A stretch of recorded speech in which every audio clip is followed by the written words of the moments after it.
اعوذ باللہ السمیع العلیم العظیم الحفیظ بوجہ الکریم وسلطانہ القدیم من الرجس الخبیث المخبث الشیطان اللعین الرجیم وقبیلہ ونفخہ ونفسہ وہمزہ۔ بسم اللہ الرحمن الرحیم۔ تمام نبیوں کے سردار حضرت محمد صلی اللہ علیہ وآلہ وسلم اور تمام ذاہب کے سردار دین اسلام کے پیروکاروں، سلام علیکم۔ آج جو سلسلہ ہے یہ 18ویں قسط سمجھ لیجئے۔ ویسے میں یہ مت سمجھیے گا کہ یہ ابھی صرف 18 ولی کامل بیان کیے ہیں میں نے، اس کے اندر بھی بہت سے اولیاء کا تذکرہ جو ہے وہ ہو جاتا ہے۔ اس لیے جب آپ سماعت کر رہے ہوں تو بیچ میں سنتے جائیے گا کہ بہت سے اولیاء کرام میں ان کا ذکر کرتا جاتا ہوں، کیونکہ اگر انڈیپینڈنٹ کروں گا تو پھر تو یہ ہزاروں میں تعداد چلی جائے گی، تو ساتھ ساتھ میں ملاتا جاتا ہوں تاکہ ان کی بارگاہ میں بھی میری حاضری ہو جائے اور آپ بھی سماعت کرتے جایا کریں۔ خواجہ باقی بلا رحمۃ اللہ علیہ کی گفتگو جو ہے وہ میں نے خواجہ بہاؤالدین نقشبند رحمۃ اللہ علیہ کے بعد کیوں کی؟ وجہ یہ ہے کہ سینٹرل ایشیا کے اندر، ماوراء النہر میں، ازبکستان، رشیا کی اسٹیٹس کے اندر نقشبند سلسلے کو جو عروج دیا ہے وہ خواجہ بہاؤالدین نقشبند رحمۃ اللہ علیہ نے دیا۔ تو ہندوستان کے اندر جو فاؤنڈر ہیں، بانی ہیں، کہ جبکہ سلسلہ نقشبندیہ کا کوئی اتنا شہرہ نہیں تھا، تو جنہوں نے عروج دیا، مقام بلندی تک پہنچایا اس سلسلے کو، وہ خواجہ باقی بلا رحمۃ اللہ علیہ ہیں۔ اس لیے میں نے ان کے بعد ان کا تذکرہ جو ہے وہ شروع کیا، اور ویسے بھی ان کے ساتھ سلسلہ روحانی تو ہے۔ سب سے پہلے جب ہم گفتگو شروع کرتے ہیں تو ہم نام جاننا چاہتے ہیں کہ اصل نام کیا ہے، بعد میں وہ کسی دوسرے نام سے مشہور ہوئے۔ تو خواجہ باقی بلا رحمۃ اللہ علیہ کا نام جو ہے وہ کیا ہے؟ اصل نام جو ہے وہ آپ کا رضی الدین محمد باقی خیجی رحمۃ اللہ ہے، یہ آپ کا اصل نام ہے۔ تو خواجہ باقی بلا رحمۃ اللہ علیہ یہ باقی بلا کے نام سے جو ہے یہ مشہور ہو گئے۔ آپ کے والد گرامی قاضی عبدالسلام خلجی سمرقندی، آپ کابل کے مشہور جج تھے اور صوفی عالم تھے۔ لفظ قاضی سے آپ کو پتہ چل گیا ہوگا کہ خواجہ باقی بلا کوئی عام معمولی خاندان کے فرد نہیں ہے، یہ بات یاد رکھیے، زبردست خاندان کے۔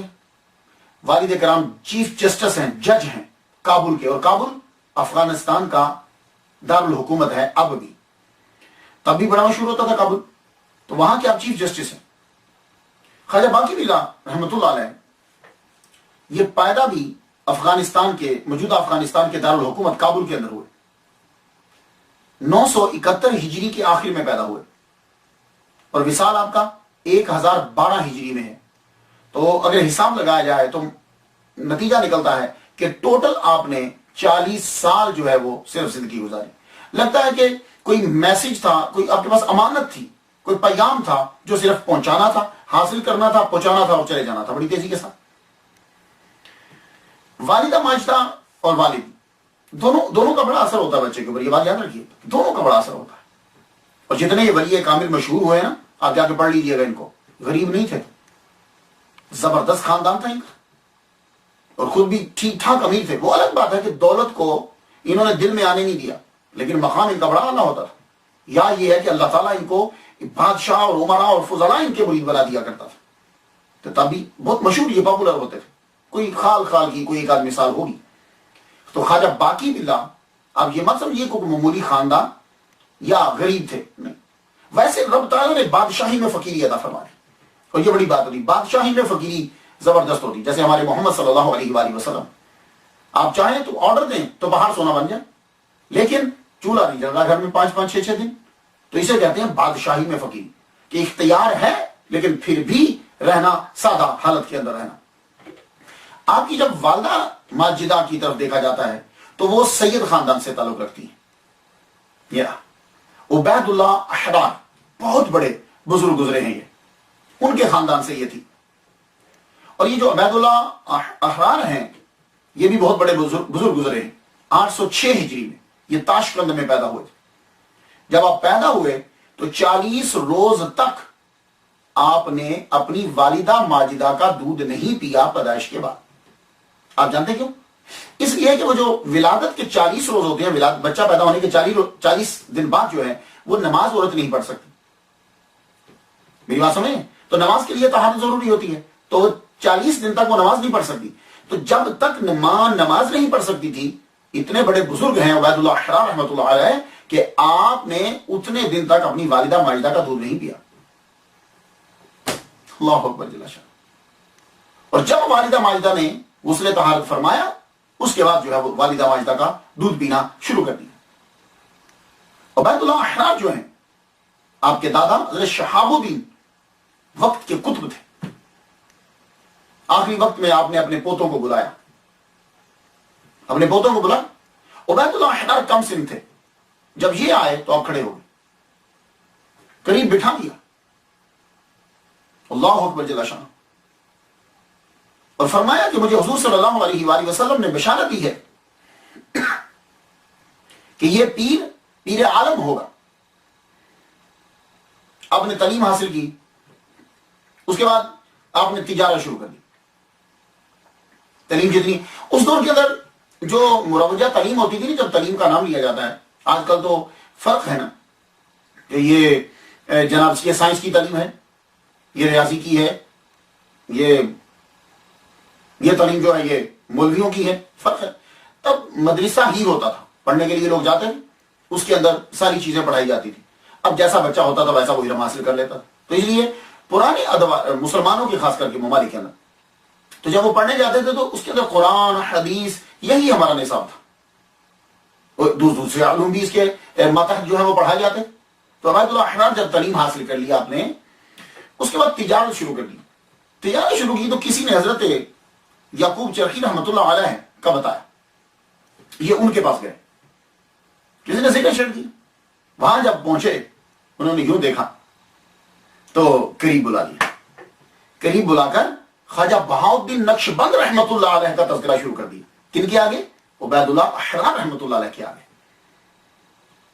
تو جب ان کا تذکرہ شروع کیا تو کہنے لگے میں ان سے ملا ہوں، اللہ اکبر اللہ شاہ، میں ان سے ملا ہوں۔ تو جب میں ان کے پاس گیا تھا تو انہوں نے میرا ہاتھ اپنے ہاتھ میں لیا اور میرے ہاتھ کو کہا تھا کہ یہ میرا ہاتھ ہے۔ یعنی یعقوب چرخی رحمۃ اللہ علیہ یہ کہہ رہے ہیں عبید اللہ احرار رحمۃ اللہ علیہ سے کہ خواجہ بہاؤالدین نقشبند رحمۃ اللہ علیہ نے میرا ہاتھ اپنے ہاتھ میں پکڑ کر فرمایا تھا کہ یہ تیرا جو ہاتھ ہے یہ اصل میں میرا ہاتھ ہے۔ اور اللہ نے ان کو اتنی طاقت عطا فرمائی کہ فرماتے ہیں کہ اگر میں کسی بادشاہ کی طرف خط لکھ دوں، ذرا دیکھ لیجیے آپ کہ جس ہاتھ کو حضرت بہاؤالدین نقشبند رحمۃ اللہ علیہ نے اپنا ہاتھ کہا، وہ کہہ رہے ہیں کہ اتنی طاقت عطا فرما دی کہ اگر میں کسی بادشاہ کو اپنے ہاتھ سے خط لکھ دوں تو وہ سلطنت ترک کر کے برہنہ سر و پا میرے آستانہ پہ حاضر ہو جائے، اتنی پاور ہے۔ تو یہاں میں یہ حضرت خواجہ یعقوب چرخی رحمۃ اللہ علیہ عبید اللہ احرار کو کہانی بتلا رہے ہیں۔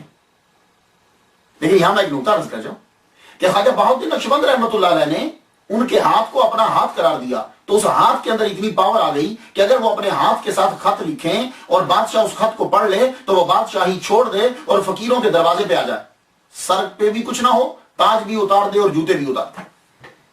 تو بس ایک جملہ کہنا چاہتا ہوں اور آپ اس جملے کو سمجھ جاؤ گے، آپ ذہین ہو، جس کو بہاؤالدین نقشبند رحمۃ اللہ علیہ ہاتھ کو اپنا ہاتھ کہہ دے کہ یہ میرا ہاتھ ہے، اس میں تو اتنی پاور ہو، عثمان غنی کے ہاتھ کا عالم کیا ہوگا؟ بس یہ اشارہ دینا چاہتا تھا کہ پھر اس ہاتھ کا عالم جو ہے وہ کیا ہوگا۔ تو یہ میں بتلانا یہ چاہتا تھا کہ اس خاندان سے، یہ ہیں عبید اللہ احرار، ان کے خاندان سے تعلق رکھتی تھی خواجہ باقی بلا رحمۃ اللہ کی والدہ محترمہ، والدہ ماجدہ۔ اب اندازہ لگا لیجیے، ماں اتنے اعلیٰ خاندان کی اور والد گرامی چیف جسٹس کابل کے، بیٹا خواجہ باقی بلا کیوں نہیں پیدا ہوتا؟ 5 سال کی عمر میں اصل میں یہ عمر ہوتا ہے، صحیح پروننسیشن عمر ہے، عین کے اوپر پیش، میم کے اوپر بھی پیش، عمر۔ لیکن اب کیا کریں، ہم نے اڈاپٹ کر لیا ہے تیری عمر کیا یہ ایسا بولتے ہیں، لیکن اصل پروننسیشن عمر ہی ہوتا ہے، عمر، یہ بات یاد رکھیے گا، عمر ہوتا ہے۔ تو 5 سال کی عمر میں، جسے انگلش میں ایج کہتے ہیں، 5 سال کی عمر میں خواجہ باقی رحمۃ اللہ علیہ نے خواجہ سعد رحمۃ اللہ علیہ سے قرآن مجید جو ہے وہ سیکھا۔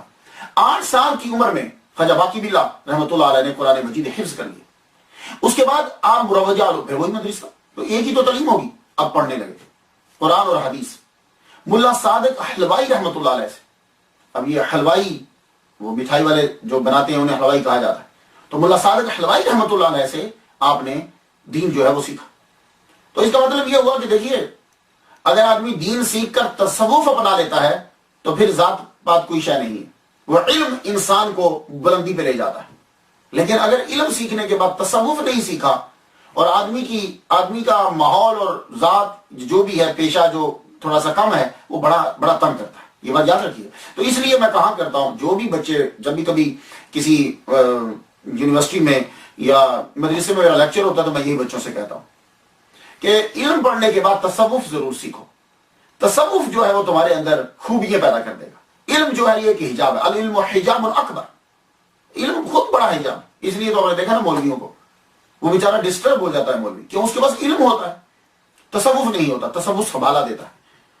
تو ملا محمد صادق حلوائی رحمۃ اللہ علیہ سے آپ نے قرآن حدیث ان کا علم سیکھا. انہی کے ساتھ ہی پھر آپ اپنے استاد ملا صادق حلوائی رحمۃ اللہ کے ساتھ ہی ماورا النہر سینٹرل ایشیا کی طرف آگے آپ چلے گئے. اس وقت سینٹرل ایشیا جو تھا یہ تصوف کا مرکز تھا. صوفیاء کرام وہیں آتے تھے. آپ نے دیکھا یہ مغل بادشاہ یہ امیر تیمور یہ صوفیاء کا پھل ہے. صوفیاء کی تربیت کا نتیجہ ہے جو اس کے اندر وہ رنگ تھا.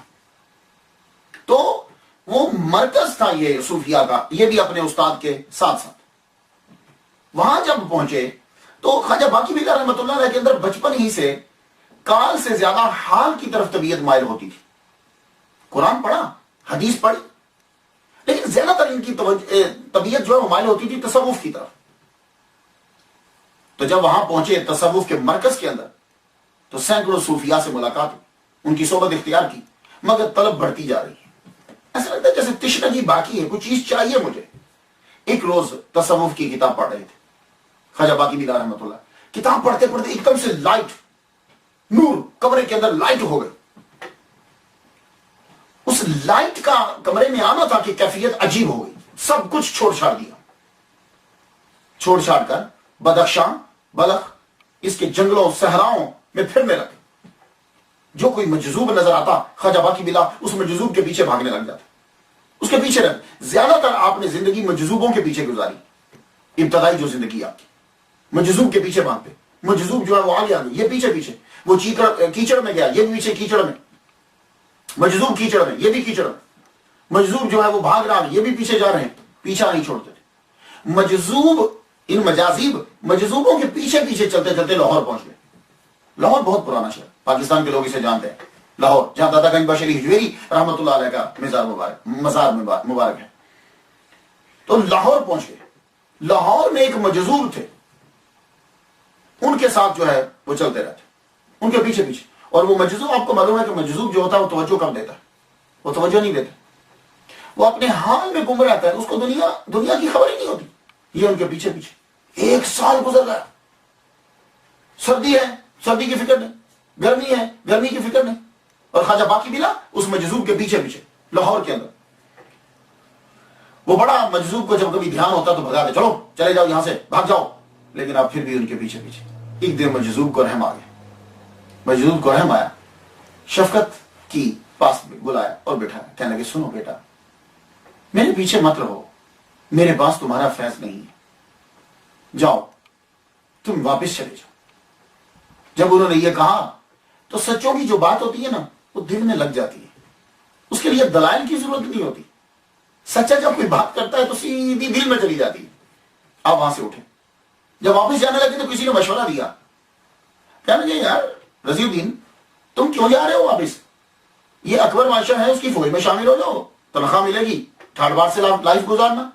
اس کو رابطے کہنے لگے میرا مقام کچھ اور ہے. میں کچھ اور حاصل کرنا چاہتا ہوں. لاہور سے سیدھا کشمیر گئے. خواجہ باقی بلا کشمیر میں جا کے بابا والی جو ہیں ان کے پاس رہنے لگے. ایک جگہ میں نے ولی بھی پڑھا. اور جب ان کی وفات ہوئی ان کے ساتھ رہے. انہوں نے ذکر ایسا جو ذکر کرنے کا صحیح طریقہ تھا وہاں ان سے سیکھا. نقشبندی سلسلے کا صحیح سبق جو ہے انہوں نے دیا. ان کی جب وصال ہو گیا تو پھر یہ دہلی گئے. یہ پہلا چکر ہے خواجہ باقی بلا رحمۃ اللہ کا دہلی. 1592 میں قطب عالم شیخ عبدالعزیز رحمۃ اللہ علیہ ان سے ملاقات ہوئی. انہوں نے فرمایا آپ بخارا چلے جاؤ. آپ کا فیض یہاں نہیں ہے. آپ بخارا جاؤ. اب دہلی سے بخارا جا رہے تھے آپ. یہ آپ کا پہلا چکر ہے. لاہور لاہور سے کشمیر، کشمیر سے دہلی، دہلی سے پھر آپ بخارا واپس جا رہے ہیں. تو بخارا جب جا رہے تھے تو یہاں خواجہ باقی بلا رحمت اللہ کو خواجہ امکنگی رحمت اللہ علیہ کا دیدار ہو گیا خواب کے اندر. خواجہ امکنگی رحمت اللہ علیہ خواب میں نظر آئے اور فرمانے لگے جلد آؤ، ہم تمہارا انتظار کر رہے ہیں، ہمارے انتظار کی تشویش کو دور کرو. یہ خواب میں وہ نظر آئے، خواجہ امکنگی رحمت اللہ علیہ نظر آئے اور فرما رہے جلدی آؤ، ہم تمہارا انتظار کر رہے ہیں. یہ خواب میں کیوں آئے؟ وجہ یہ تھی کہ آپ کا فیض انہی کے پاس تھا. وہ جو بے چینی تھی نا، اس کو دور صرف یہی کر سکتے تھے. تو یہ خواب میں کیسے پہنچے؟ اصل میں آپ کی والدہ ماجدہ خواجہ باقی بلا رحمۃ اللہ کی والدہ ماجدہ دعا کر دی رہتی، کیونکہ وہ تو دیکھتی تھی، خود بھی ولیہ کاملہ، دیکھتی میرا بیٹا پریشان رہتا ہے، میرا بیٹا مجازیب کے پیچھے بھاگتا رہتا ہے، مجذوبوں کے پیچھے بھاگتا رہتا ہے. کیا اللہ میرے بیٹے کو سکون دے دے، میرا بیٹا جو حاصل کرنا چاہتا ہے اسے عطا کر، اس کی پریشانی اور حیرانی دور کر دے، نجات دے دے. اور آپ کی دعا جو ہے وہ قبول ہوگی. 1008 ہجری میں خواجہ امکنگی رحمت اللہ علیہ کا دیدار ہو گیا.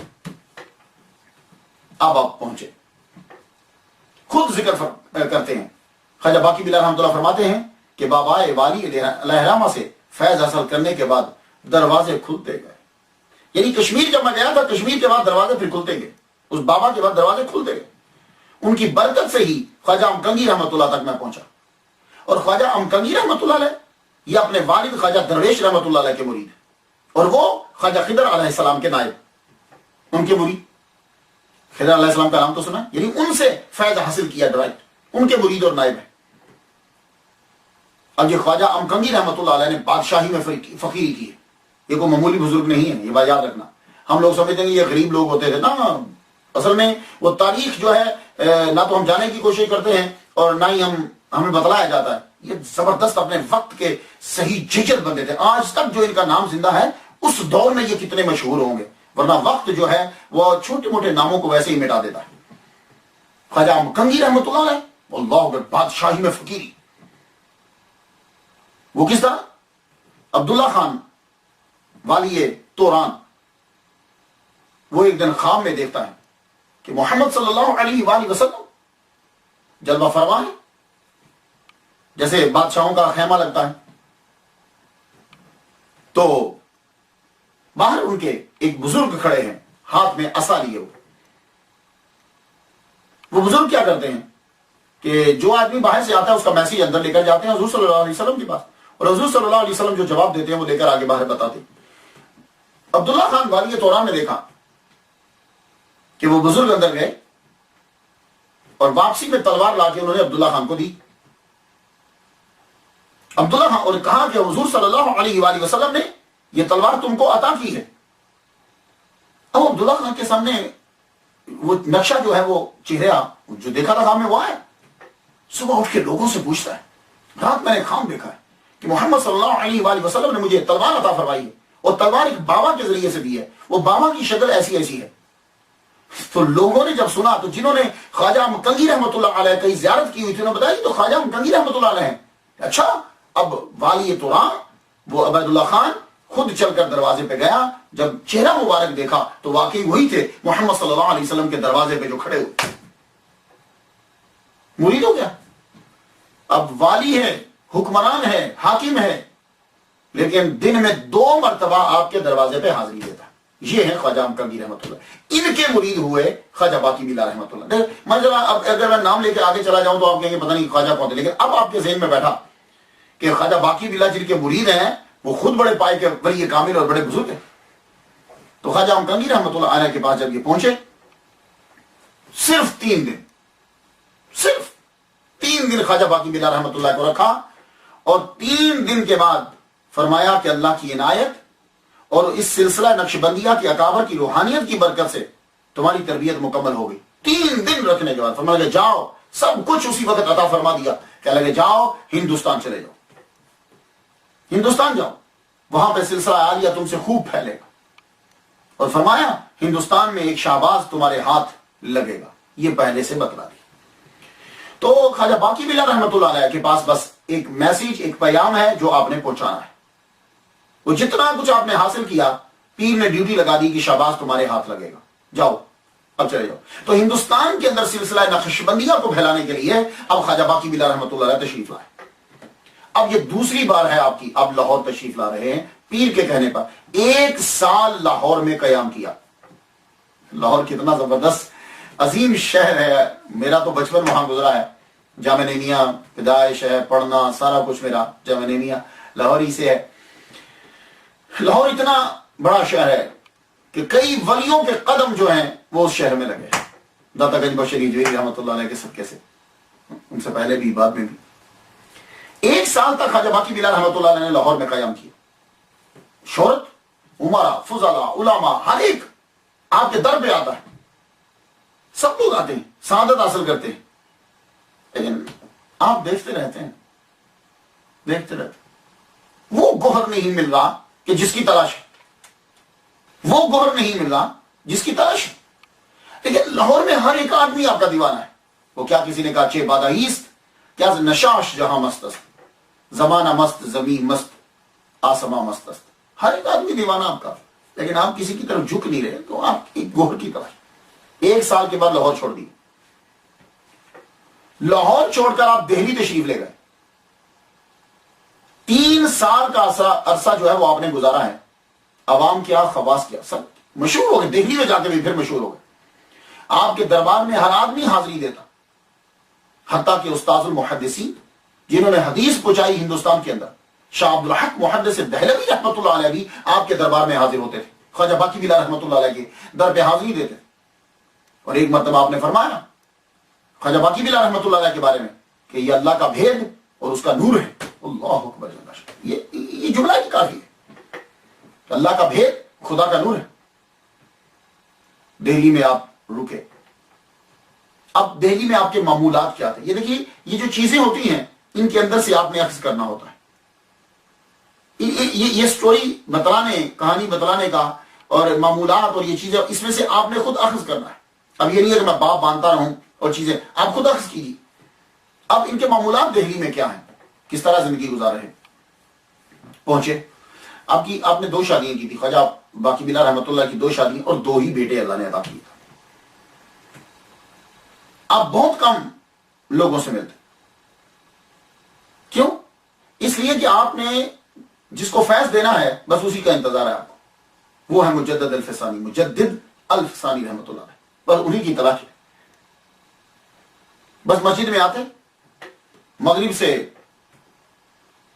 نمازیں مسجد میں پڑھتے، کبھی گھر بھی پڑھ لیتے، لیکن پڑھتے جماعت کے ساتھ. ایک دن خود فرماتے ہیں کہ ہم نے 3 سال کے اندر پیری مریدی نہیں کی، بلکہ ہم تو کھیل کرتے رہے. لیکن اللہ کا بڑا کرم اور احسان ہے کہ ہمارے کھیل اور دکانداری میں گھاٹا نہیں ہوا، کیونکہ ہم کو شیخ احمد مل گئے. یہ جملہ، یہ جو آپ کا مکتوب، یہ جملہ جو ہے کہ یعنی ہم تو پیری مریدی نہیں کی، ہم تو کھیل کرتے رہے بس. تو اس کا فائدہ یہ ہوا کہ ہمارے کھیل اور دکانے میں گھاٹا نہیں ہوا، کیونکہ ہم کو شیخ احمد مل گئے. اور آپ کے معمولات کیا تھے؟ عشاء کی نماز پڑھ کر قرآن مجید پڑھنا شروع کرتے. ہم لوگ تو زیادہ تر سونے میں گزار دیتے، حالانکہ سوتے کم ہی ہم، وہ سونے کی تیاری کے اندر وقت گزر جاتا ہے. عشاء کی نماز پڑھتے، اس کے بعد قرآن مجید کی تلاوت شروع کر دیتے. پورا قرآن مجید آپ ختم فرماتے. اور جب قرآن مجید ختم کر لیتے، اور ایک بات یاد رکھیے گا، حافظ جو ہوتا ہے وہ 10 منٹ میں پارا ختم کر لیتا ہے، بالکل تجوید کے ساتھ پڑھ کے. یہ بات یاد رکھیے. یا جو روز پڑھتا رہتا ہے نا، اس کی سپیڈ اور ہوتی ہے. وہ ہم لوگ اپنے آپ پہ سوچتے ہیں ہم نے کبھی قرآن پڑھا ہی نہیں ہے، ایک لفظ سے دوسرے لفظ تک ہم بڑی دیر لگا دیتے ہیں. تو جب قرآن مجید پڑھ لیتے، تہجد کی نماز ادا کرتے، بعد میں 120 مرتبہ یاسین پڑھتے. اسی کے اندر نماز فجر بھی ہے. پھر اس میں ذات کا ورد ہوتا. 41 مرتبہ سورہ مزمل پڑھتے. اشراق تک، چاشت تک وظائف کا سلسلہ جاری رہتا. اب جب آپ نے چاشت پڑھ لی تو ظہر تک آپ آرام فرماتے. ظہر کے وقت پھر اٹھتے، نماز ادا کرتے. ظہر سے عصر تک نوافل پڑھتے. عصر سے مغرب تک چونکہ نوافل نہیں ہوتے، اب آپ درود شریف پڑھتے. عصر سے مغرب تک، مغرب سے عشاء تک لوگوں کو اور مریدین کو جو سبق دینا ہوتا، جو چند تھے خاص، آپ ان کو وہ سبق دیتے، اور کبھی کبھی باہر نکلتے، اور جب باہر نکلتے تو کہاں جاتے؟ صرف حضرت خواجہ بختیار کاکی رحمت اللہ علیہ کے روزہ اطہر پر جاتے۔ میں یہ پڑھ کر بڑا حیران ہوں، یقین جائیے ناظرین، بہت حیران ہوا میں۔ خواجہ بختیار، یہ بختیاری بخت ہے، بختیار کاکی رحمت اللہ علیہ کیا ہے؟ چشتی۔ خواجہ بختیار کاکی رحمت اللہ مرید ہے خواجہ معین الدین اجمیری چشتی رحمت اللہ علیہ کے، وہ خود چشتی ہیں، اور خواجہ باقی بلا کیا ہے؟ یہ نقش بندی ہے، تو نقش بندی چشتی کی روزہ اطہر پر جاتا ہے۔ اس لیے میں کہتا ہوں مولویوں سے کہ تصوف بڑا ضروری ہے، تصوف محبت سکھاتا ہے۔ یا چلیے دوسرے فرقہ تو بڑی دور کی بات ہے کہ ایک فرقے والے دوسرے فرقے والے مولوی سے ملے، یہاں تو یہ حال ہے کہ ایک مسجد کا مولوی دوسرے مسجد کے مولوی کی مخالفت کرتا ہے، ایک مدرسے کا مولوی دوسرے مدرسے کے مولوی کی مخالفت کرتا ہے، یہ تقسیم در تقسیم در تقسیم جائے، اس سے کیا نتیجہ نکلے گا؟ کچھ بھی نہیں، کچھ بھی نہیں نکلے گا۔ جس کو اللہ نے عزت دینی ہے وہ اپنا کام کر کے چلا جائے گا، دوسرا آدمی اس کی مخالفت میں لگا رہے گا اور اپنی نیکیاں اس کو دیتا رہے گا۔ تو خواجہ باقی بلا رحمۃ اللہ علیہ خواجہ بختیار کاکی رحمۃ اللہ علیہ کی قبر اطہر پر جاتے ہیں۔ اللہ اکبر، یوں آپ نے وقت جو ہے وہ گزارا، یہ آپ کا معمول تھا، دن کا میں نے پورا معمول بتا دیا آپ کو۔ تو لوگوں سے ملنا بہت کم ہے، بہت کم۔ کوئی مرید بننے کے لیے آ بھی جاتا تو اسے ٹال دیتے، کیوں؟ آپ کے پاس ایک میسیج ہے جو کسی خاص آدمی کو دینا ہے، اور خود ہی آپ نے ایک مکتوب میں لکھا ہے، ہم نے بخارا اور سمرقند سے تخم حاصل کیا اور ہندوستان کی بابرکت زمین میں اس کی کاشت کی، اور جو ہی مجدد الف ثانی کی تربیت مکمل ہوئی ہم نے یہ کام چھوڑ دیا اور طالبوں کو ان کے حوالے کر دیا۔ ہمارا سن لیا، وہ تخم لے کر آئے تھے، اس کو آ کے ہندوستان کی زمین میں بو دیا۔ مجدد الفسانی رحمۃ اللہ علیہ کو جب تربیت مکمل ہو گئی تو آپ حیران ہوں گے کہ خواجہ باقی بلا رحمۃ اللہ علیہ نے اپنے تمام مریدین کو حکم دے دیا کہ اب ان کی تربیت مکمل ہو گئی ہے مجدد الفسانی رحمۃ اللہ کی، اب سب کے سب تم لوگ انہی کی جانب متوجہ ہوا کرو، اور جب کبھی آپ کی موجودگی میں بھی مجدد الفسانی رحمۃ اللہ تشریف لاتے تو خواجہ باقی بلا رحمۃ اللہ علیہ باوجود کہ وہ پیر ہیں ہاتھ باندھ کر مجدد الفسانی رحمۃ اللہ کے سامنے کھڑے ہو جاتے۔ اللہ اکبر جل شانہ۔ دیکھا آپ نے، یہ ہے تصوف، تصوف کے مزے ہی اپنے ہیں،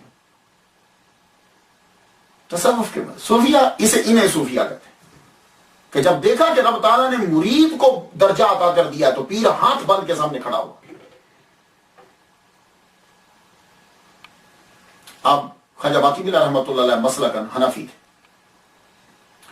اکثریت اولیاء کرام کی حنفی ہے، یہ بات یاد رکھیے، مسلکن۔ ایک مرتبہ نماز پڑھتے ہوئے، امام کے پیچھے نماز پڑھتے ہوئے سورہ فاتحہ انہوں نے پڑھنا شروع کر دی، خواجہ باقی بلا رحمۃ اللہ علیہ، الحمدللہ رب العالمین الرحمن الرحیم مالک لا صلاۃ الا بفاتحۃ الکتاب، حدیث پڑھی ہوگی۔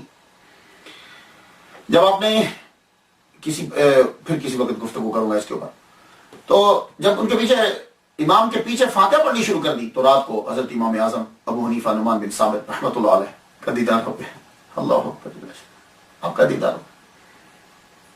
دیدار ہوا تو آپ نے اپنی مراتب بیان کی، بیان کرنے کے بعد فرمانے لگے، کہنے لگے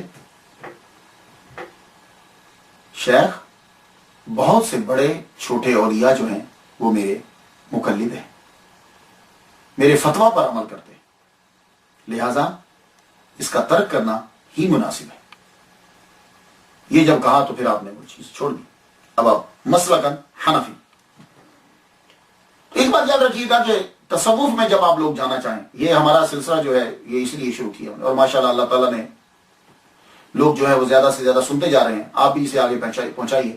صوفیہ کرام خوراک پہ بہت دھیان دیتے ہیں، سب سے زیادہ خوراک پکانے والے پر اور خوراک کے اوپر، دونوں کے اوپر بڑا دھیان دیتے ہیں۔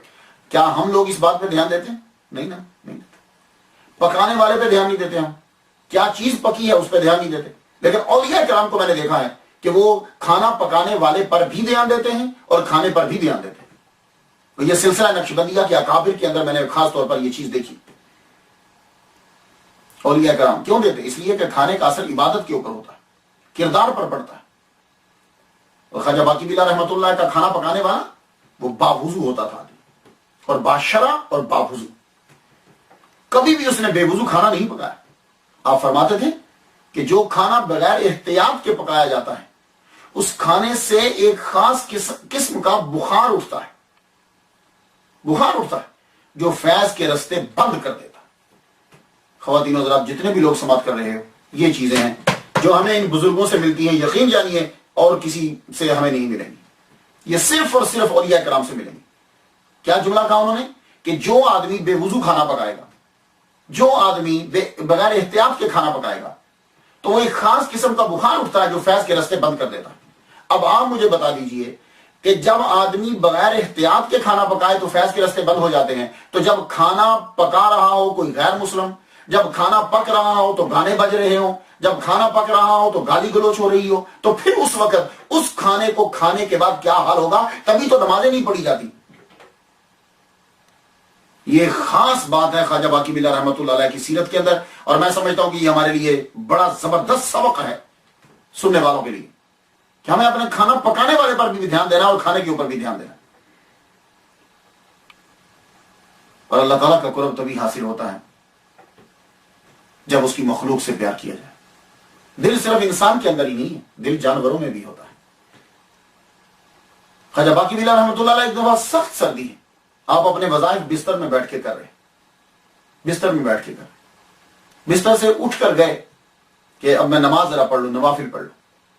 اٹھ کے نوافل جب آپ نے پڑھے تو نوافل پڑھ کے پھر سردی لگی تو آپ نے کہا میں فوراً جا کے سردی میں بیٹھ کے باقی وظائف رضائی میں بیٹھ کے پڑھتا ہوں۔ لیکن جب تہجد پڑھ کے یا نوافل پڑھ کے واپس آئے تو دیکھا کہ بلی آگے سوئی پڑی، بلی کو سردی لگی، وہ آپ کی رضائی میں سو گئی۔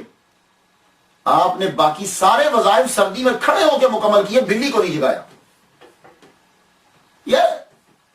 میں بھی امریکہ میں رہتا ہوں، یہاں ہیومن رائٹس یا اینیمل رائٹس پڑھتا ہوں۔ یہ کہاں اسلام میں جتنے اینیمل رائٹس ہیں کہیں بھی نہیں۔ اور اللہ تعالیٰ نے آپ کو اتنی نظر عطا فرمائی تھی، اور جب آدمی تصوف میں آ جاتا ہے تو دل صاف ہو جاتا ہے، یا آئینہ بن جاتا ہے، پھر چیزیں نظر آنے لگ جاتی ہیں۔ آپ جب جس گھوڑوں پہ سواری کرتے تھے، آپ کے گھوڑے بھی تھے، تو گھوڑے کا خیال رکھنے والا بھی ایک آدمی رکھا ہوا تھا۔ اس کا بیٹا آیا، آ کے کہنے لگا خواجہ باقی بلا رحمۃ اللہ علیہ سے، میرے ابا کے پیٹ میں بڑی درد ہے، حضور دعا کیجئے، میرے ابا کے پیٹ میں درد ہے، وہ بیچارہ درد سے تڑپ رہا ہے۔ آپ نے فرمایا اس نے گھوڑے کا حصہ کھا لیا۔ پیر کہاں بیٹھا ہوا ہے اور نوکر گھر میں ہے، تو اس کے بیٹے سے کہا کہ تیرے باپ نے گھوڑے کا حصہ کھا لیا ہے، اس کو حق واپس کر۔ بیٹا واپس پہنچا، ابا سے کہنے لگا پیر صاحب یہ کہہ رہے ہیں کہ تم نے گھوڑے کا حصہ کھا لیا ہے۔ کہنے لگا ہاں، انہوں نے حق فرمایا، بجا فرمایا۔ تو وہ مسالے کے اندر کچھ چیزیں ڈلتی ہیں جیسے زعفران، مربع، کچھ ایسی چیزیں ڈلتی ہیں، تو وہ اس نے بیچ میں سے کھا لی تھی۔ تو دوبارہ سے گھوڑے کی وہ ساری چیزیں واپس کی تو اللہ تعالیٰ نے اسی وقت پیٹ ٹھیک کر دیا۔ یہ خواجہ باقی بلا رحمۃ اللہ کی نظر ہے۔ اور اس وقت تک آدمی تصوف میں کمال تک نہیں پہنچتا جب تک کہ وہ دوسروں کا خیال نہ رکھے۔ آپ جب لاہور میں تھے تو لاہور میں قحط پڑ گیا، آپ کے پاس آپ تو امیر ٹھیک ٹھاک آدمی، کھانا آپ کے پاس ہے، کھانے لگے تو پتا چلا کہ کئی لوگ بھوکے ہیں، کھانا چھوڑ دیا، فرمان لگے جاؤ بھوکوں میں تقسیم کر دو۔ یار اچھا نہیں لگتا کہ بیچارے لوگ دوسرے جو ہے وہ فاقوں مر رہے ہو اور میں کھا رہا ہوں۔ اللہ اکبر جل شانہ۔ اور عاجزی اور انکساری کا یہ عالم ہے۔ خدمت خلق جو ہے یہ ولیوں میں ہوتی ہے، یہ بات یاد رکھیے گا۔ اگر ہم کسی دوسرے کا خیال ہی رکھیں، خود چودھری بن کر بیٹھے ہوئے ہیں، دوسروں کا خیال ہے، دین کیا خاک پڑا ہم نے، کیا پڑا ہے؟ رستے میں جا رہے ہیں، کوئی بھی بوڑھا نظر آتا خود گھوڑے سے نیچے اتر جاتے، بوڑھے کو گھوڑے پہ بٹھاتے، جہاں اس نے جانا ہوتا وہاں چھوڑ کے آتے۔ ایک مرتبہ آپ دہلی تشریف لے جا رہے ہیں، رستے میں ایک بزرگ کو دیکھا آپ نے، وہ بیچارے چل نہیں سکتے تھے، خود نیچے اترے، بزرگ کو گھوڑے پہ بٹھایا اور خود پیدل چلنے لگے۔ لیکن جو ہی شہر میں داخل ہونے لگے تو پھر فرمایا بابا جی اب آپ نیچے اتر آؤ، مجھے گھوڑے پہ بیٹھنے دو۔ آپ سمجھے کیوں؟ جب شہر آ گیا تو اب بابا جی کو گھوڑے سے نیچے کیوں اتارا؟ اس کی وجہ یہ ہے کہ اگر ان کو گھوڑے پہ بٹھاتے تو شہر والے خواجہ باقی بلا رحمۃ اللہ کو جانتے ہیں، وہ کہتے واہ کیا پیر ہے کہ خود نیچے چل رہا ہے اور بزرگ کو اوپر بٹھایا ہوا ہے، اس سے شہرت ہوتی۔ تو اس چیز سے بچنے کے لیے کہا بابا میری نیکی ضائع نہ ہو جائے، آپ نیچے آ جاؤ، مجھے گھوڑے پہ بیٹھنے دو تاکہ لوگ جو ہیں وہ اس زاویے سے مجھے دیکھیں ہی نہ۔ اللہ اکبر جل شانہ۔ کتنے مائل پیدل چلے خواجہ باقی باللہ رحمۃ اللہ علیہ، اور جب شہر کے قریب آ گئے تو بابا کو نیچے اتار دیا، خود گھوڑے کے اوپر بیٹھ گئے تاکہ لوگوں کی نظر میں شہرت کا سبب نہ بن جائے یہ بات۔ اور ہم لوگ ہیں کہ اپنی خوابیں بھی بتا رہے ہوتے ہیں۔ یہ عاجزی و انکسار۔ اور آج کل کے دور کے اندر ہماری کوشش ہوتی ہے کہ دوسرے پیروں کی مخالفت کریں، ہماری کوشش ہوتی ہے دوسرے مولوی کی مخالفت کریں تاکہ لوگ اس سے چھوٹ جائیں، لیکن یہ لوگ جو تصوف میں جب آ جاتے ہیں تو یہاں یہ دوسروں کی تعریف کرتے ہیں تاکہ لوگ ہم سے ہٹیں۔ ایک آدمی تھا خراسانی، وہ روزانہ خواجہ بختیار کاکی رحمۃ اللہ علیہ کی قبر انور پہ جاتا تھا، وہی رہتا تھا اور دعا مانگتا رہتا تھا، حضور اللہ سے دعا کیجیے مجھے مرشد مل جائے، مجھے مرشد مل جائے، مجھے مرشد مل جائے، مجھے مرشد مل جائے، مجھے مرشد مل جائے۔ اور جس روز خواجہ باقی باللہ رحمۃ اللہ علیہ دہلی میں تشریف لائے، اسی روز خواجہ بختیار کاکی رحمۃ اللہ علیہ اس کی خواب میں آئے اور آپ نے فرمایا جاؤ دہلی میں سلسلہ نقشبندیہ کا ایک پیر آ گیا ہے، وہ تیری رہنمائی کرے گا، یہ اس کی نشانی ہے۔ لو چشتی نقشبندی کے پاس بھیج رہا ہے۔ اسی لیے میں کہتا ہوں کہ تصوف اپنانا مدرسہ سے نکلنے سے پہلے تصوف کی کلاسیں لینا مولوی کے لیے ضروری ہے، ورنہ یہ مولوی کے لیے وہ علم پڑا ہوا اس لیے خود نقصان دہ ہو جائے۔ تو خواجہ بختیار کاکی چشتی ہو کر بھیج رہے ہیں کہ جاؤ سلسلہ نقشبندیہ کے پیر آ رہے ہیں، تم ان کے پاس جاؤ۔ حالانکہ ٹوٹلی اپوزٹ ہے، اگر آپ سلسلہ نقشبندیہ کی چیزیں پڑھیں اور سلسلہ چشتیہ کی پڑھیں، دونوں اپوزٹ ہیں، ٹوٹل اپوزٹ، لیکن رستہ تو ایک ہے نا، منزل تو ایک ہے، رستے مختلف ہوں تو کیا ہو، منزل تو ایک ہی ہے۔ تو وہاں بھیجا۔ اب وہ صاحب جو آپ کی قبر انور پر وہاں بیٹھتے تھے وہ آئے، خواجہ باقی باللہ رحمۃ اللہ کو دیکھا تو نشانیاں تو وہی تھی، کہنے لگے حضور مجھے خواجہ بختیار کاکی رحمۃ اللہ کے روزہ اطہر سے قبر انور سے اشارہ ملا ہے کہ میں آپ کا مرید ہو جاؤں، انہوں نے آپ کے بارے میں مجھے بتلایا ہے۔ آپ نے فرمایا او نہیں نہیں نہیں نہیں نہیں نہیں نہیں، تمہیں سمجھنے میں غلطی ہو گئی، دیکھو میرے بارے میں نہیں کہا، جاؤ تم، وہ کوئی اور ہیں۔ انہوں بھی سمجھا کہ شاید اتنے بڑے آدمی یہ کہہ رہے ہیں تو ہو سکتا ہے کوئی اور ہو۔ وہ واپس گئے، پھر جا کے عرض کی تو اندر سے دوسری مرتبہ پھر خواب میں اشارہ ہوا۔ آپ فرمانے لگے جن کے پاس تو گیا تھا وہ وہی ہیں جن کے پاس میں تمہیں بھیج رہا ہوں۔ اب جب دوسری بار آئے، اب انہوں نے پھر ٹالنا چاہا تو یہ وہیں رک گئے، نہیں بابا اب تو تیرے در سے میں نہیں جاؤں گا، چاہے دھتکار دے جو مرضی کر۔ تو جب آپ نے اس کی استقامت کو دیکھا تو خواجہ باقی باللہ رحمۃ اللہ علیہ نے فیض جو ہے وہ اسے دے دی۔ اللہ اکبر جل شان، رحم آ گیا اس پر اور فیض عطا کر۔ خواجہ باقی باللہ رحمۃ اللہ علیہ کا باطن جو تھا یہ مثل آئینہ تھا۔ جب کہیں جاتے، نماز پڑھنے کے لیے کھڑے ہوتے تو آپ کی کوشش ہوتی کہ آپ کے دائیں اور بائیں مشائخ کھڑے ہوں، یعنی جو آپ کے خلفاء میں سے ہیں، ہائی رینک ہے جن کا، وہ کھڑے ہوں دائیں اور بائیں۔ یہ خاص اہتمام کیا جاتا۔ کیوں؟ خواجہ باقی باللہ ایسا کیوں کرتے تھے؟ بعض اوقات تو ایسا ہوتا تھا کہ آپ مسجد میں نماز پڑھنا ترک کر دیا آپ نے، کیوں؟ اس لیے کہ دائیں اور بائیں کھڑے ہوئے آدمی جو چیز وہ نماز میں سوچتا تھا وہ آپ کے دل پر اسی وقت ظاہر ہو جاتی تھی اور آپ کی طبیعت بے چین ہو جاتی، کیونکہ یہ ضروری تو نہیں کہ نماز کے اندر آدمی اچھی چیزیں سوچ رہا ہے۔ ایک مرتبہ تو کیا ہوا کہ نماز پڑھتے ہوئے جس امام کے پیچھے نماز پڑھ رہے تھے ایک دم سے بھاگ گئے، نماز جب مکمل ہوئی آپ کے سینے سے عجیب آواز نکلنے لگی، نماز مکمل ہوئی تو بھاگ گیا، لیکن آپ نے کسی کو بتایا نہیں۔ تو وہ جو آدمی سوچتا تھا وہ ایک دم سے آپ کے دل کے اوپر جو ہے وہ وارد ہو جاتا تھا، اتنا صاف دل تھا آپ کا۔ ایک مرتبہ آپ نماز پڑھ رہے ہیں، ایک صاحب بڑی دور سے آئے، وہ بھی نماز پڑھنے لگے، ان کو سردی بڑی شدید لگ رہی تھی، تو نماز کے اندر ہی خیال آ گیا کہ کاش کے خواجہ باقی باللہ جو ہیں وہ مجھے رضائی دے دینا تو بڑا اچھا ہے۔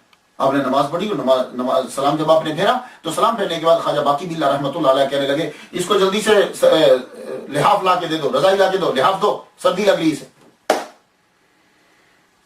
وہ درویش کہنے لگا پھر اس کے بعد میں اتنا محتاط رہا اور دور دور رہوں کہ شاید میرے ذہن میں کوئی ایسی بات ہو جائے وہ فوراً سے ان پہ واضح ہو جائے گی۔ نقشبندی سلسلے کا ایک خاص بات جو ہے وہ ان کا ذکر کا طریقہ ہے، جو ان کا طرح امتیاز ہے وہ ان کا ذکر کا طریقہ، اور اس کو خود خواجہ باقی باللہ رحمۃ اللہ نے یوں بیان کیا، کہنے لگے ہمارے ذکر سے جذب پیدا ہوتا ہے اور جذب کی مدد سے تمام مقامات آرام و استقامت کے ساتھ طے ہو جاتے ہیں۔ یہ اس جملے پہ دھیان دینا ہے سامعین، آپ نے سلسلہ نقشبندیہ سے اگر آپ کا لگاؤ ہے، سلسلہ نقشبندیہ میں کیا، پھر سن لیجیے کیا فرماتے ہیں کہ ہمارے ذکر سے جذب پیدا ہوتا ہے، کہ ہمارا جو طریقہ ذکر ہے نا اسے جذب پیدا ہوتا ہے، اور جذب جو ہے، جذب کی مدد سے تمام مقامات آرام اور استقامت سے طے ہو جاتے ہیں۔ آپ کی نظروں میں بڑا اثر تھا خواجہ باقی بلّہ رحمۃ اللہ، جس کی طرف دیکھتے تھے قلب جاری ہو جاتا، یوں نظر ڈالتے تھے بندہ تڑپنے لگ جاتا۔ اس کی مثال اگر آپ نے دیکھنی ہو تو آج کل سیفی ہیں، سیفی وہ وائٹ پگڑی پہنتے ہیں، ان کے جو پیر ہیں سیف الرحمان صاحب، شیخ الحدیث و تفسیر، جج بھی رہے ہیں وہ۔ میں بڑی پرانی بات ہے کہ پشاور میں تقریر کرنے کے لیے جب گیا تو غلام مرتضیٰ صاحب میرے ساتھ تھے، وہ بھی سیفی تھے۔ مجھے کہنے لگے سیف الرحمان تب وہ زندہ تھے، بڑی پرانی بات ہے یہ، میں کوئی 20 سال قبل کی شاید بات کر رہا ہوں گا، یا 20 سال قبل کی بات۔ تو کہنے لگے کہ ملنا ہے آپ نے، میں نے کہا یار کیوں نہیں، اتنا بڑا پڑھا لکھا آدمی ہے تو ضرور ملنا چاہیے۔ میرے 2 جلسے تھے پشاور میں، تو ایک جلسہ میں کر چکا، تو میں نے کہا دن کا ٹائم بہت لمبا ہے تو چلتے ہیں، سب انتظام کر دیا گیا۔ تو بعد میں پتا چلا کہ راستہ جو ہے وہ بڑا خراب ہے، گولیاں ایک طرف دوسری طرف سے چلتی رہتی ہیں تو نہیں جا سکتے۔ میں کہا لیکن ہوا ایسا کہ باڑہ مارکیٹ سے جب گزر رہے تھے تو ان کے صاحبزادہ جو شیخ الحدیث ہیں ان سے ملاقات ہو گئی۔ تو یہ ہے کہ میں نے سیف الرحمان صاحب کے صاحبزادہ سے ملاقات کی۔ پھر اس کے بعد یہ راوی ریحان میں جو ہیں خلیفہ صاحب، ان سے بھی میری ملاقات ہے۔ ان کے ہاں جو ہے ایک سلسلہ وہی ہے، ان کے وہ بھی جو سیف الرحمان صاحب تھے وہ بھی یوں دیکھتے تھے جب بندے کو تو اس کا قلب ایک دم جاری ہو جاتا تھا۔ تو کچھ لوگ تو اس کو مذاق سمجھتے ہیں، یہ قلب کو جاری کرنا اور یہ چیزیں، تو میں بھی کہتا تھا یار یہ کیا ہوتا ہے، دیکھتا تو رہتا تھا میں۔ میرے ایک دوست ہیں انور تتلا صاحب، انور جٹ صاحب، اور ایک ساجد ہیرا صاحب، دونوں نیو یارک میں رہتے ہیں، یہ دونوں سیفی ہیں۔ تو میں جب امریکہ آیا تو میں ان کے گھر میں آیا تھا، اور یہ یہاں خانقاہ سلسلہ ان کے گھر کے اندر، میں نے ایک دن بیٹھے ہوئے محفل میں پوچھ لیا، دیوار ان کے گھر کی ٹوٹی ہوئی نیو یارک کے اندر۔ میں نے کہا یار تتلا صاحب، انور صاحب، سچ سچ بتانا، یہ جو تم ذکر کرتے ہو، یہ تم جو دیوار ٹوٹ گئی ہے، سچ سچ بتا، تم میرے دوست کو جھوٹ بولنے کی ضرورت نہیں، مجھے سچ سچ بتا، یہ واقعی ایسا ہوتا ہے؟ کہنے لگا شاہ صاحب قسم خدا کی، پہلے دن جب میں نے ذکر لیا تھا، پہلے دن جب میں نے اس میں ذات جو ہے وہ پڑھنے کی اجازت لی، اور میں بھی اسی طرح مذاق اڑاتا تھا، لیکن جب میں وہ پیر صاحب کے سامنے بیٹھا تو انہوں نے توجہ جب ڈالی تو ایسا تھا جیسے میرے اندر سے کچھ باہر آ رہا ہے، اتنا تھرو اپ، یعنی وامٹنگ جو ہے اتنی ہوئی، جو غم تھا سب باہر نکل گیا، اور میرا قلب جاری ہو گیا، میرا دل کرے کہ میں چھلانگ لگا دوں۔ یہ میں انور صاحب کی بات آپ کو سنا رہا ہوں، ابھی بھی وہ نیو یارک میں ہے، زندہ ہے۔ تو میں نے تو جو سنا تھا وہ میں نے آپ کو بتا دی۔ تو خواجہ باقی بلّہ رحمۃ اللہ علیہ جو ہے توجہ کرتے تھے، توجہ کرتے، اور عجیب جو ہے وہ حال ان کا ہو جاتا۔ خواجہ برہان الدین ہندی رحمۃ اللہ علیہ، جب آپ خواجہ باقی بلّہ کا اثر آپ کے اوپر ہوا تو زمین سے 2 گز اوپر اچھلتے تھے، اور اپنے آپ کو دیواروں اور درختوں کے ساتھ دے مارتے، لوگ پکڑتے مگر پکڑے نہیں جاتے تھے۔ یہ خواجہ باقی بلّہ، یہ نقشبندیوں کے اندر یہ چیز ہے۔ میں اس لیے آپ کو بتانا چاہتا ہوں کہ کچھ لوگ یہ سمجھتے ہیں کہ یہ سیفیوں نے کوئی بجلی کو ٹرک بازی چلائی، نہیں، یہ ان کے پیچھے سے سلسلہ ہی ایسا چلا رہا۔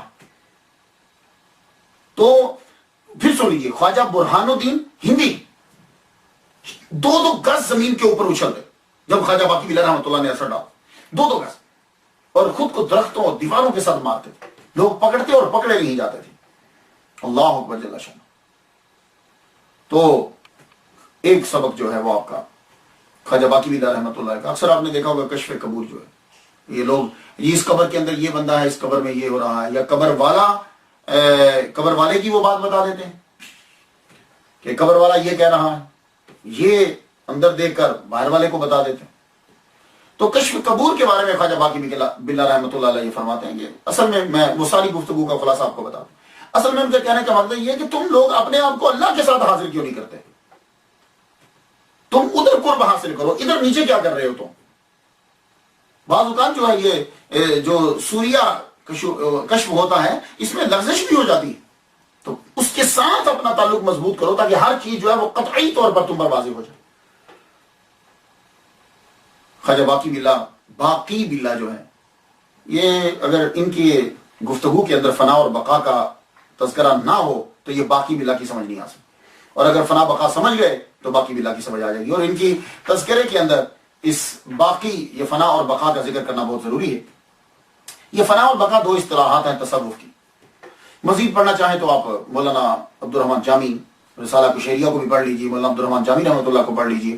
اس کے علاوہ بھی اور بہت سارے کتب ہیں, اس کے آپ پڑھیے.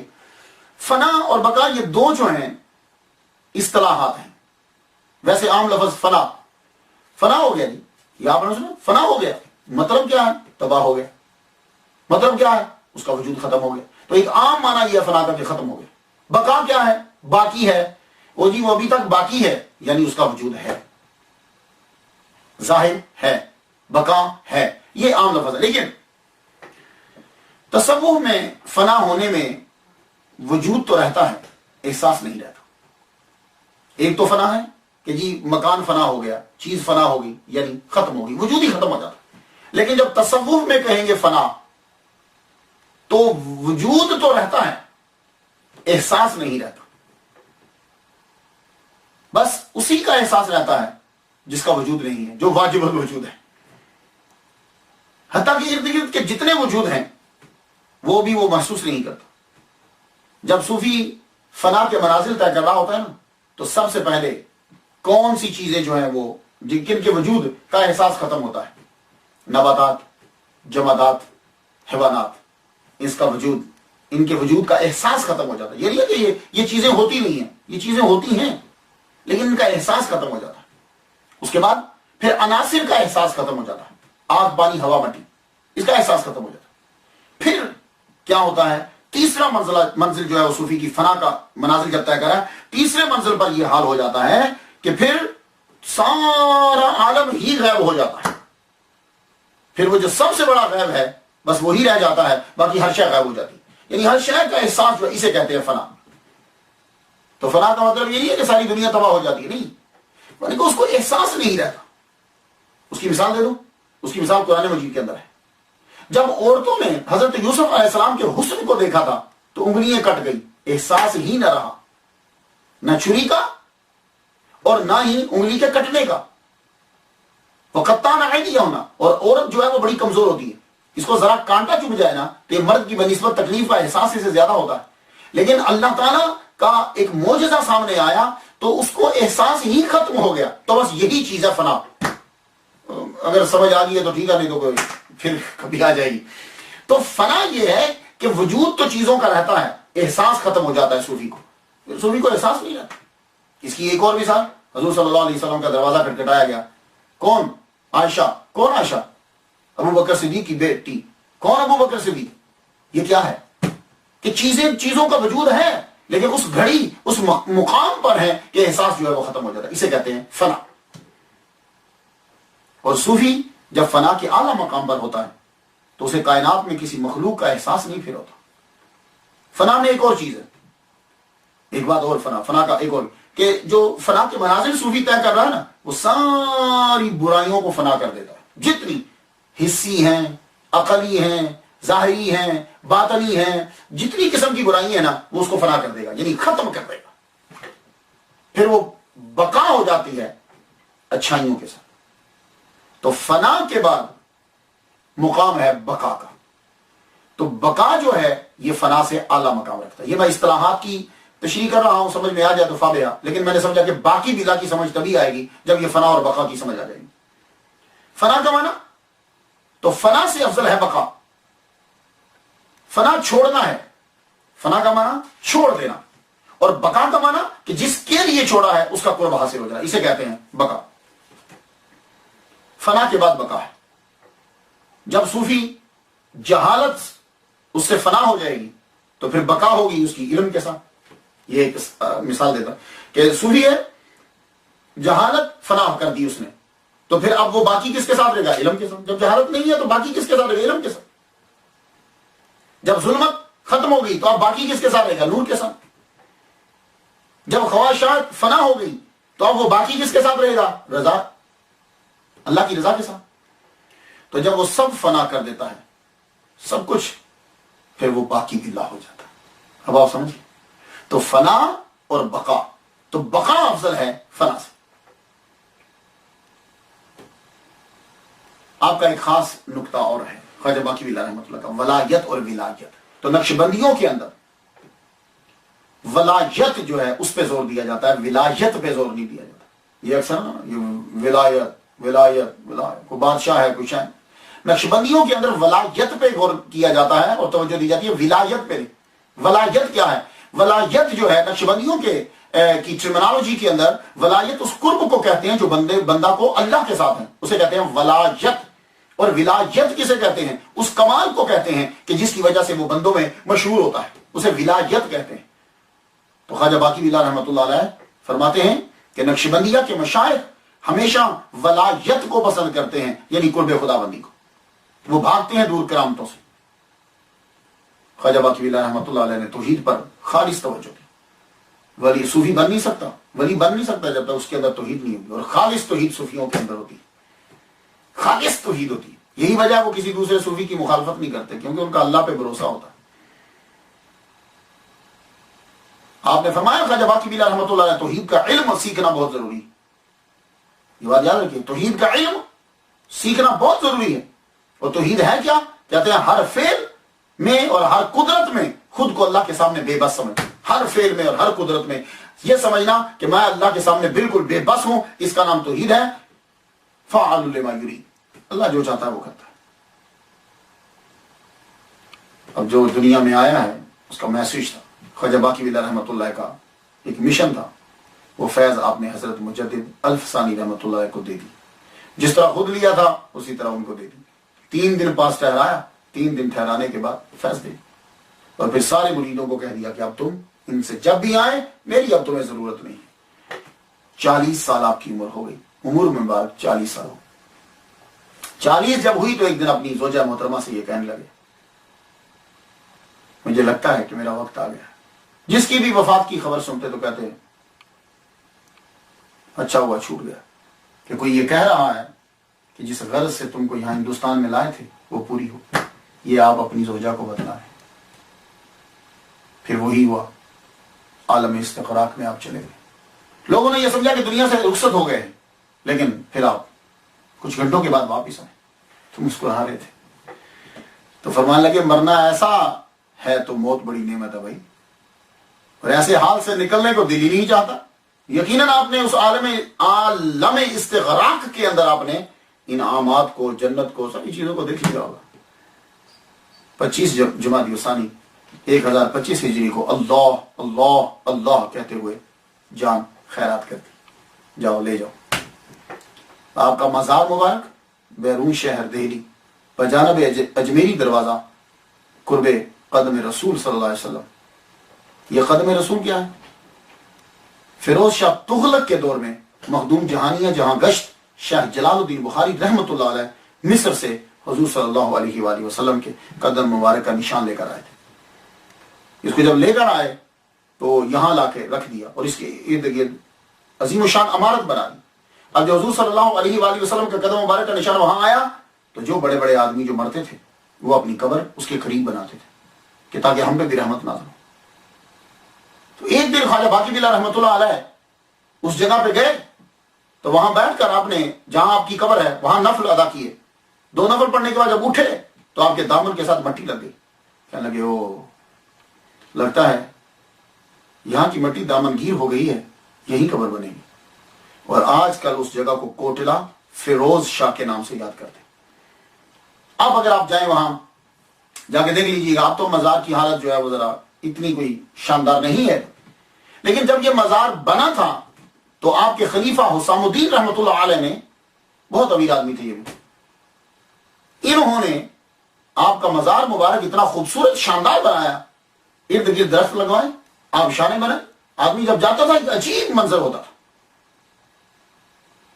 مرور زمانہ اب تبدیلی آ گئی، لیکن خواجہ باقی باللہ رحمۃ اللہ کا فیض آج بھی جاری ہے. اور ان کا سب سے بڑا فیض مجدد الفسانی رحمۃ اللہ علیہ، یہ آپ ہی کے مرید ہیں. آگے پھر نقشبندی سلسلہ جو ہے وہ جاری ہوا. میں تو ان کے لیے فاتحہ جو ہے وہ پڑھ چکا، آپ بھی ان کے لیے فاتحہ جو ہے وہ پڑھ دیجئے. اللہ سے دعا کرتے ہیں کہ اللہ تعالیٰ ہمیں ان اولیاء کے نقش قدم پہ چلنے کی توفیق عطا فرمائے. اجازت دیجیے. وآخر دعوانا ان الحمد للہ رب العالمین.